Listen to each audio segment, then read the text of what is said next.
नमस्कार, मैं हूं हेमेंद्र शर्मा और आप देख रहे हैं एफबी राउंडअप। मध्य प्रदेश के पूर्व मुख्यमंत्री दिग्विजय सिंह ने आरएसएस के प्रमुख मोहन भागवत के एक पुराने बयान को कोट करते हुए ट्वीट किया है और पूछा है कि क्या तालिबान और आरएसएस के काम करने वाली महिलाओं के बारे में समान विचार हैं। दिग्विजय सिंह ने अपनी ट्वीट में अपनी राय रखते हुए कहा है कि लगता तो ऐसा ही है अगर तालिबान ने और आरएसएस ने महिलाओं के बारे में अपने विचार नहीं बदले हैं तो। दिग्विजय सिंह मोहन भागवत के जिस बयान का हवाला दे रहे हैं वो आरएसएस प्रमुख ने जनवरी 2013 में दिया था। आरएसएस प्रमुख ने उस बयान में कहा था कि महिला और पुरुष की शादी एक सौदा है जिसके तहत महिला पुरुष को सुख देती है और उसका घर चलाती है और पुरुष बदले में उसका पालन पोषण करता है और उसकी सुरक्षा करता है। दूसरी तरफ तालिबान ने 9 सितंबर को एक बयान दिया है जिसमें उन्होंने महिलाओं की सरकार में हिस्सेदारी को खारिज करते हुए कहा है कि महिलाओं को खुद को बच्चों को पैदा करने तक ही सीमित रखना चाहिए। तो क्या आरएसएस प्रमुख के 2013 के बयान में और तालिबान के 9 सितंबर 2021 के बयान में कोई समानता है? क्या इन बयानों की आपस में तुलना की जा सकती है और क्या इन दोनों बयानों के आधार पर यह कहा जा सकता है कि आरएसएस की और तालिबान की काम करने वाली महिलाओं के बारे में एक जैसी राय है? थोड़ी देर में हमारे साथ मौजूद होंगे मध्य प्रदेश भारतीय जनता पार्टी के प्रदेश अध्यक्ष वीडी शर्मा। हम उनसे ये सवाल पूछेंगे, लेकिन उससे पहले एक नजर मध्य प्रदेश की बाकी अहम खबरों पर। मध्य प्रदेश के अधिकांश इलाकों से वायरल फीवर की खबरें आ रही हैं। हॉस्पिटल्स एक बार फिर से ओवरलोड हो रहे हैं। वायरल फीवर से बच्चे सबसे ज्यादा बीमार हो रहे हैं। वायरल फीवर का सबसे ज्यादा प्रकोप ग्वालियर और जबलपुर में दिख रहा है। यहाँ बच्चों के साथ साथ हर आयु वर्ग के लोग इसकी चपेट में आ रहे हैं। वायरल फीवर के अलावा डेंगू के भी मरीज कई शहरों से आ रहे हैं। सरकार ने आश्वासन दिया है कि पर्याप्त हॉस्पिटल बेड्स की व्यवस्था की जा रही है। अशोकनगर जिले के मुंगावली जनपद पंचायत में पदस्थ सब इंजीनियर ब्रजेश साहू को सिंघाड़ा पंचायत की सरपंच के पति ने पहले अगवा करने की कोशिश की और ऐसा करने में नाकाम होने के बाद इंजीनियर की जमकर पिटाई लगा दी। सरपंच पति सब इंजीनियर से सड़क पर खर्च किए गए 29 लाख के फर्जी बिल पर हस्ताक्षर करवाना चाह रहा था, जिसके लिए इंजीनियर राजी नहीं था। कलेक्टर के निर्देश पर सरपंच पति के खिलाफ मामला दर्ज कर लिया गया है। आरोपी फिलहाल फरार चल रहा है। कटनी के जिला अस्पताल से ट्रिपल मर्डर का एक आरोपी फरार हो गया है। फरार आरोपी देवी सिंह को विजय राघवगढ़ में 2016 में एक ही परिवार के 3 लोगों के मर्डर के आरोप में गिरफ्तार किया गया था। देवी सिंह की तबीयत खराब होने की वजह से उसे हॉस्पिटल में भर्ती करवाया गया था, जहां से फरार होने में उसके एक साथी ने मदद की। हॉस्पिटल के सीसीटीवी कैमरा में पूरी घटना रिकॉर्ड है और पुलिस आरोपी की तलाश कर रही है। शिवपुरी में रात को गश्त के दौरान एक हवलदार का वीडियो वायरल हो रहा है, जिसमें वो एक ट्रक वाले से केले लेते हुए नजर आ रहा है और दूसरे ट्रक वाले से 500 रुपए की एंट्री फीस मांगने की बात कर रहा है।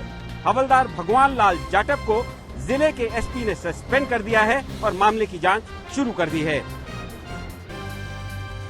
दमोह में बारिश के लिए बच्चियों को निर्वस्त्र करके घुमाने के मामले में पुलिस ने पॉक्सो एक्ट के तहत मामला दर्ज किया है।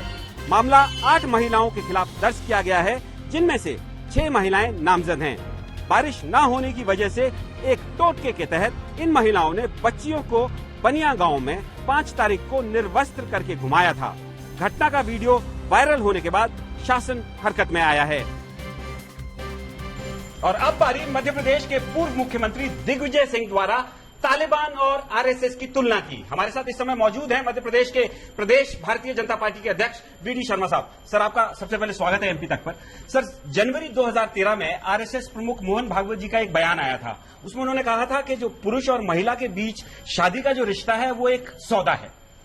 पुरुष महिला को इसलिए रखता है ताकि वो उसकी बच्चे पाल सके, उसके बदले में उसकी वो सुरक्षा करता है और उसको वो ताकि खुश रख सके। अगर महिला पुरुष को खुश नहीं रख सकती है और कॉन्ट्रैक्ट के जो बाकी शर्तें उसको पूरा नहीं कर सकते हैं तो पुरुष उसको छोड़ देता है। और अगर पुरुष अपनी कॉन्ट्रैक्ट की शर्तें पूरी नहीं कर सकता है तो महिला उसको छोड़ देती है। सब कुछ सौदा है। ये सारी चीजें मोहन भागवत जी ने कही। और आज दिग्विजय सिंह, तालिबान का कल एक स्टेटमेंट आया है, उसमें उन्होंने कहा है कि सरकार में महिलाओं की भागीदारी नहीं हो सकती, उनको बच्चों पैदा करने तक ही खुद को सीमित रखना चाहिए। क्या दिग्विजय सिंह ने जो कंपैरिजन किया है मोहन भागवत जी की स्टेटमेंट का और तालिबान की कल की स्टेटमेंट का कंपैरिजन किया जा सकता है? देखिए, दिग्विजय सिंह जहां तक जो नेता हैं कांग्रेस के, उनके बारे में ये कहा जाए कि मध्य प्रदेश से लेकर देश के किसी भी कोने में वो अब अपना अस्तित्व उनका खत्म हो चुका है। वो अप्रासंगिक हो गए भारतीय राजनीति के अंदर। अब ऐसे नेता राष्ट्रीय स्वयंसेवक संघ जैसे संगठन पर प्रश्न खड़ा करें तो मैं कहना चाहूंगा कि ऐसे नेताओं के सर्टिफिकेट की जरूरत राष्ट्रीय स्वयंसेवक संघ को नहीं है। सर, बिल्कुल सही कहा आपने, लेकिन सवाल ये है, जहां तक मैं कहना चाहता हूं कि उन्होंने जो कहा कि तालिबान समर्थक इस प्रकार से तुलना करने का जो प्रयास कर रहे हैं, दुर्भाग्य है।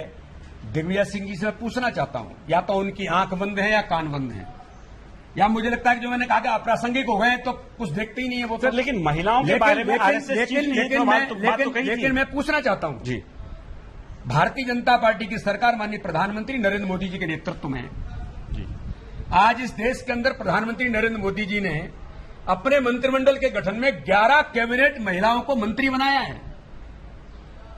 किस विचार की सरकार है? राष्ट्रीय स्वयंसेवक संघ से प्रेरित सरकार है।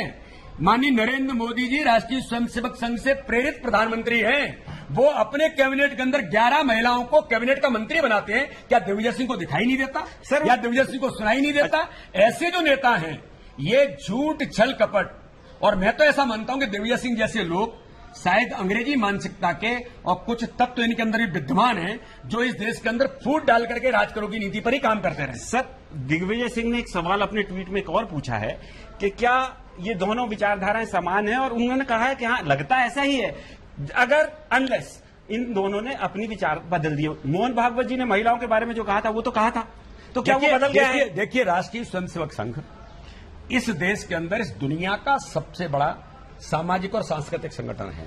लेकिन महिलाओं के बारे में, महिलाएं भी इस विचार के अंदर जितना काम करती हैं, ये कोई दिग्विजय सिंह जैसे लोगों के कहने से आप या मैं या देश या दुनिया मानती है क्या? तो क्या केवल महिलाएं सुख देने के लिए? बिल्कुल नहीं, ये गलत है। इस प्रकार से आप लोग जो ये परसेप्शन बनाने का प्रयास दिग्विजय सिंह जैसे व्यक्तियों के कहने पर हो, तो इससे बड़ा दुर्भाग्य और कोई नहीं हो सकता। जो व्यक्ति खुद कहता है मैं जनता के बीच जाता हूं तो जनता वोट काट देती है, ऐसे व्यक्तियों की बातों पर मीडिया भी कभी कभी मुझे आश्चर्य होता है कि हम लोग भी ऐसे लोगों को क्यों पिकअप करते हैं। अच्छा, मुझे तो आपने बुलाया, अगर मुझे बताते दिग्विजय सिंह की बात करनी तो मैं तो खड़ा नहीं होता। अच्छा सर, ऐसे लोगों की जवाब देना भी ठीक नहीं मानता। अच्छा, ठीक है सर, लेकिन एक आखिरी सवाल आपसे एक और है कि दिग्विजय सिंह एक सवाल पूछ रहे हैं कि तालिबान में आतंकवादी हैं जिनके ऊपर इनाम घोषित हैं, वो सरकार में शामिल हैं। क्या भारतीय जनता पार्टी की जो मध्य हिंदुस्तान में सरकार है, क्या उसको मान्यता देगी? देखिए, मेरा ऐसा मानना है कि दिग्विजय सिंह जैसे लोग और इनका जो विचार है और इनका जो संगठन है, इनका जो राजनीतिक दल है, यही तालिबान समर्थक है। मैं पूछना चाहता हूं दिग्विजय सिंह से आपके माध्यम से, आप मुझे बताइए कि मोहनचंद शर्मा की शहादत हुई थी बटाला हाउस में, आपने कहा था फेक एनकाउंटर और आतंकवादियों को सम्मानित करने के लिए आप गए थे, जिसको माननीय सर्वोच्च न्यायालय ने फांसी की सजा दी। सर्जिकल स्ट्राइक पर प्रश्न किसने खड़ा किया? दिग्विजय सिंह जी आपने किया। आपको सेना पर विश्वास नहीं है। आपने आतंकवादियों को सम्मान के साथ जी कहकर के पुकारा, तो आतंकवाद के साथ खड़े होने वाले, नक्सलवादियों का समर्थन करने वाले, सिमी का समर्थन करने वाले मध्य प्रदेश के अंदर कौन है? दिग्विजय सिंह जी आप ही हैं। पीएफआई आज आई है इस प्रदेश के अंदर, इंट्रोड्यूस हुई है, जिसका हमने कहा कि ऐसे लोग नहीं चलेंगे। डीजी साहब ने समर्थन करते हैं। प्रदेश के डीजीपी ने तो कहा है कि पीएफआई का कोई लेना ऐसे लोग हैं। हम कह रहे हैं ऐसे लोग मध्य प्रदेश के अंदर आएंगे तो ऐसे लोगों को किसी भी कीमत पर यहां पर न टिकने दिया जाएगा, न इनको एक कदम यहां बढ़ने दिया जाएगा। इसलिए दिग्विजय सिंह कहते रहे, दिग्विजय सिंह जैसे लोग, इनके कोई सर्टिफिकेट की जरूरत आरएसएस को नहीं है। बीजेपी और आरएसएस को दिग्विजय सिंह के सर्टिफिकेट की आवश्यकता नहीं है। बीजेपी के हिसाब से असली तालिबान के समर्थक दिग्विजय सिंह हैं, लेकिन फैसला जनता को करना है। एमपी राउंडअप में आज सिर्फ इतना ही। कल फिर मुलाकात होगी, तब तक के लिए थैंक यू, गुड बाय।